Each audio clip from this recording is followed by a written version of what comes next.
Right. Now we will discuss about penis. See, this is penis. It is having root and phallic part or shaft. Penis made up of 3 masses of erectile tissue. What are those? 2 corpora cavernosum and 1 corpus spongiosum. Corpus cavernosum 2, corpus spongiosum 2. Right? Actually, root of the penis formed by 2 crura of corpora cavernosum and 1 bulb of corpora spongiosum. That means 2 crura are continuous as corpus cavernosum and bulb continuous as corpus spongiosum. Right? So, if you want to take schematic view, this is 1 crura and this is another crura. These 2 crura are attaching to the corresponding conjoined ramus. Actually, this is conjoined ramus. Up to here, this is ramus of pubis. This is ramus of ischium. Both are united and form the conjoined ramus. These 2 conjoined ramus are forming V-shaped arch. This arch what we are calling pubic arch. This pubic arch gives attachment to the one membrane. This membrane what we are calling perineal membrane. Right? Just below the symphysis pubis, we can find one transverse ligament, that is arcuate pubic ligament. Then this is anterior margin of perineal membrane. That means in between the arcuate pubic ligament and the anterior margin of perineal membrane, you can see one passage. Right? Remember that. Through that some structures are going, that we are going to discuss. See, these 2 crura are attaching here. Okay? This crura attaching here, this crura attaching here. After that, these 2 crura approximate with each other and forms corpus cavernosum. This corpus cavernosum anteriorly they ends behind the glans penis. So, these 2 are the corpus cavernosum. Right? These corpus cavernosum are ending behind the glans penis. So, these are 2 erectile tissues. Then, what is another erectile tissue? Here at the root, it is like a bulb. This bulb continues as corpus spongiosum. Corpus spongiosum. This corpus spongiosum in the anterior part, it forms one conical shaped enlargement. This conical shaped enlargement, what we are calling glans penis. Right? So, this is glans penis. If it is conical shape, it is having base and apex. This apex is opened by what? External urethral meatus. Right? Then this base having the projected margin. See, this is projected margin. This projected margin what we are calling corona glandis. It is like a circular. So, that's what we are calling corona glandis. Then these 2 corpora cavernosum, they are ending behind the glans penis. Now, if you wanted to be very specific, these 2 crura surrounded by ischiocavernosus muscle. What is that muscle? Ischiocavernosus muscle. Right? Then this bulb is covered by bulbous spongiosum muscle. Corpora spongiosum in the anterior part, it forms the glans penis. Glans penis contains corona glandis. Right? Behind the corona glandis, we can find circular depression. That circular depression what we are calling neck of the penis. Clear? Then, if you take the cut section of penis and if you see what are all the structures we can find, we will see one by one. This is, I am taking the section. This is one corpora cavernosum and this is another corpora cavernosum. Right? Below that what is there? This is corpora spongiosum. Through this corpora cavernosum, one artery passing. What is that? Deep artery of the penis. Right? Then through this corpora spongiosum, what is passing? Urethra. Urethra passing. Right? Then on either side of the urethra, we can find artery to the bulb. Then why we are calling these structures are corpora cavernosum? Because when you take the section, within this you can found so many spaces like this. So many spaces you can found. Then these two structures are surrounded by one membrane.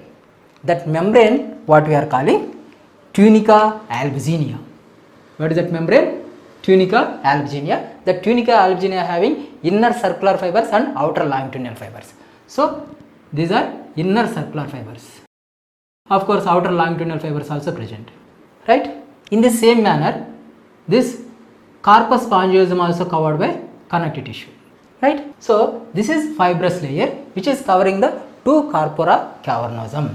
This septum in the median plane, it forms the median septum which is separating the two corpora cavernosum. Clear? Then all these structures are surrounded by one fascia. That fascia what we are calling Buck's fascia or D fascia of the penis. All these structures are surrounded by Buck's fascia. Right? Deep to the Buck's fascia, we can found in the dorsal aspect. Actually, this is dorsal aspect, this is ventral aspect. Right? This is dorsal and this is ventral. Right? In the dorsal aspect, deep to the Buck's fascia, we can found one vein in the center. This is deep dorsal vein of the penis, and on either side dorsal arteries and dorsal nerves.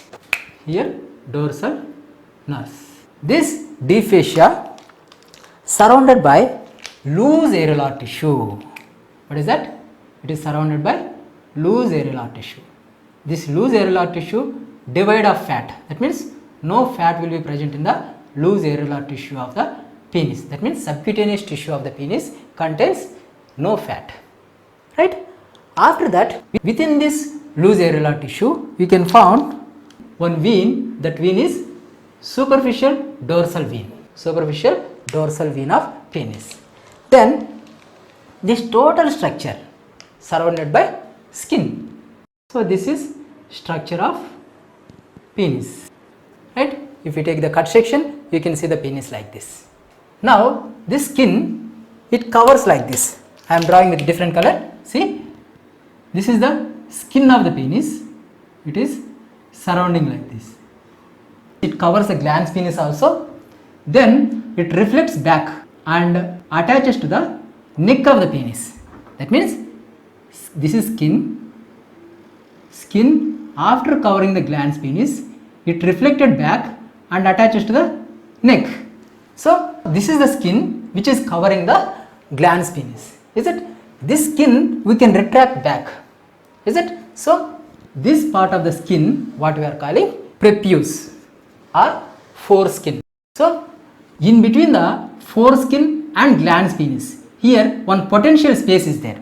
Is it or not? See here, in between the skin and glans penis, we can see one potential space. That potential space what we are calling preputtier sac. Right? Actually, glans penis contains some sebaceous glands. Right? Those sebaceous glands will secrete some sebum-like secretion. Those sebum-like secretions what we are calling smegma. Smegma.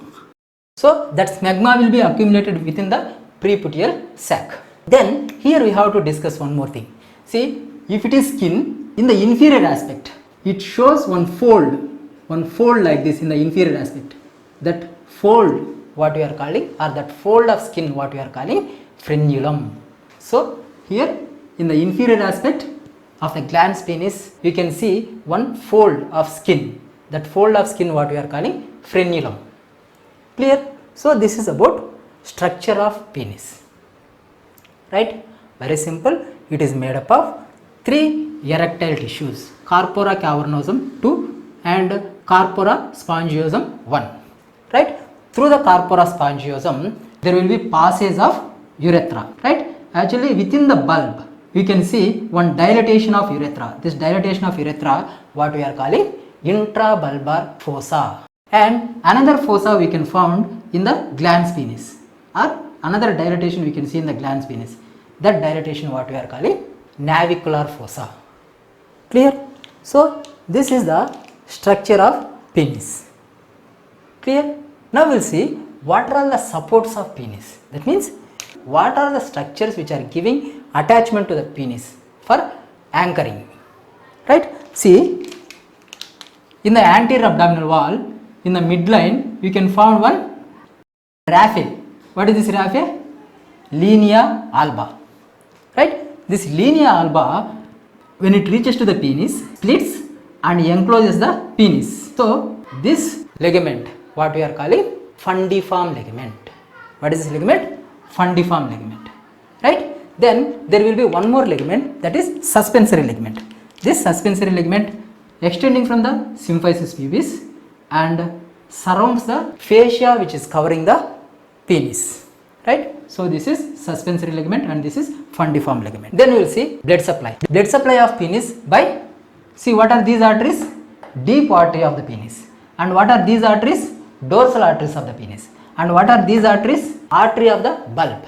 Deep artery of the penis, dorsal artery of the penis and artery of the bulb. First, if you take deep artery of the penis, they are passing through the corpora cavernosum, right? Then they will be divided into some branches. Those branches are spiral in course. That's what those arteries what we are calling helicine arteries. Helicine arteries, right? These helicine arteries divides into smaller branches and they opens into cavernous spaces, right? They are opening into cavernous spaces, right? From the cavernous spaces, venules will be arising. Then dorsal artery of the penis. This dorsal artery of the penis supplies glans penis and the distal part of corpus spongiosum. Along with that, profuse skin and frenulum also supplied by dorsal artery of the penis. Clear? Then here artery to the bulb, which supplies to the bulb of the penis and the proximal part of corpus spongiosum. Clear? Then skin of the penis and the fascia of the penis supplied by external pudendal artery, right? External pudendal artery is branched from the femoral artery. Clear? So this is arterial supply. Then venous drainage. See here, two unpaired veins are there. This is superficial dorsal vena of penis and this is deep dorsal vena of penis. Superficial dorsal vena of penis drains from the profuse skin and skin of the penis and it will be opening into the external pudendal vein. Then deep dorsal vena of penis.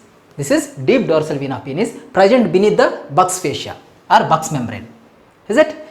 It drains glans penis and corpus cavernosum, right? After draining that, it passes deep to the buccal membrane or buccal fascia. Then it passes deep to the, what is this? Suspensory ligament. Then it passes in between the anterior margin of perineal membrane and what is this? See here, what is this? Arcuate pubic ligament and the anterior margin of perineal membrane. So through this it will be passing and opens into internal pudendal vein, right? So this is venous drainage. Then lymphatic drainage. Glans penis drains into lymph node of Cloquet. Lymph node of Cloquet and the remaining part of the penis drains into superficial group of inguinal lymph nodes, right? So that is lymphatic drainage. Then nerve supply. See here, dorsal nerve of penis and ilioinguinal nerve takes the sensations from the penis, right? So these are sensory nerves. Then muscles of root of penis supplied by perineal branch of pudendal nerve. Then autonomic nerves derived from both sympathetic and parasympathetic, right? Sympathetic are vasoconstrictor and parasympathetic are vasodilator. Okay, they are derived from the prostatic plexus. Actually, parasympathetic nerves are coming from S2, S3, S4. Okay, so this nerve what we are calling nervi irrigentis. These both sympathetic and parasympathetic nerves supplying to the penis through the pudendal nerve. Clear? Now, what is the mechanism behind the erection of penis? See here, this is deep artery of the penis. This deep artery of the penis will be divided into helicine arteries. These helicine arteries will be dividing and opening into the cavernous spaces. Is it? When the parasympathetic nerves are stimulated, these arteries will be dilated. So, more amount of blood will be passing through the helicine arteries and they fills the cavernous spaces. Not only in the corpora cavernosum, there will be filling of blood in the corpora spongiosum and glans penis. Right? So, if the more amount of blood filled in the cavernous spaces, penis will be enlarged. Is it? So, when the penis is enlarged, there will be a compression of veins. Is it or not? So, when the compression of veins, blood will not escape from the penis. So, when it reaches to some extent, this buccal membrane or deep fascia will stretches maximum. Once it stretches maximum, it cannot stretch furthermore. Right? So, it will prevent the distinction further. After that, still blood will be keep on entering into the cavernous spaces, which leads to rigid and strong. So, this is how penis will be erected. Once ejaculation happened or if there is vasoconstriction, blood will be escapes into the veins, penis becomes flaccid. When stimulation of nervi urgentis, blood vessels will be dilated. So, more amount of blood will be passing through the helicine arteries and enters into cavernous spaces. Cavernous spaces are filled with blood. Right? So that penis will become enlarged. Right? So, once it's enlarged, veins will be compressed. Prevention of escaping of blood from the penis. So, there will be engorgement of blood.